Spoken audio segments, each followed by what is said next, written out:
നമ്മുടെ പേരൻസ് നമ്മളെ എങ്ങനെയാണോ സ്നേഹിച്ചത് അതുപോലെ തന്നെയായിരിക്കും നമുക്കൊരു റിലേഷൻഷിപ്പ് ഉണ്ടായാൽ നമ്മുടെ പാർട്ട്ണറെ സ്നേഹിക്കുക.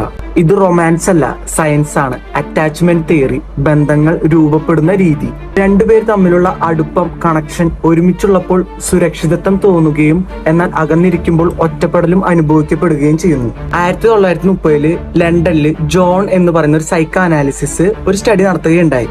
അവിടെ അമ്മയിൽ നിന്ന് വേർതിരിച്ച ഒരു കുട്ടിക്കുരങ്ങനെ ഒരു കൂട്ടിലടക്കുകയും അതിൽ അമ്മയുടെ രൂപസാദൃശ്യമുള്ള 2 ബൊമ്മകൾ ഉണ്ടാക്കുകയും ചെയ്തു. ഒന്നാമത്തെ ബൊമ്മ ഇരുമ്പ്, അതിൽ മിൽക്കുണ്ട്. രണ്ടാമത്തെ ബൊമ്മ ഒരു തുണിയുള്ളത്, പതുപതുത്തത്. ഈ കുട്ടിക്കുരങ്ങൻ എപ്പോഴും ഈ പതുപതുത്ത തുണിയുള്ള അമ്മേനെ കെട്ടിപ്പിടിച്ചായിരിക്കും ഇരിക്കുക. ഭക്ഷണം ആവശ്യമുള്ളപ്പോൾ മാത്രം ആ ഇരുമ്പ് ബൊമ്മയിൽ എത്തിച്ച് ഭക്ഷണം കഴിക്കുകയും ചെയ്തു. നമ്മുടെ സർവൈവലിന്, അതായത് ഉപജീവനത്തിന് ഭക്ഷണം ആവശ്യമാണ്. അതിലേറെ ആവശ്യമാണ് സ്നേഹം. ലവ് എന്ന് പറയുന്നത് കുട്ടികൾക്ക് മാത്രമല്ല എല്ലാവർക്കും വേണ്ട ഒരു ബേസിക് നീഡാണ്.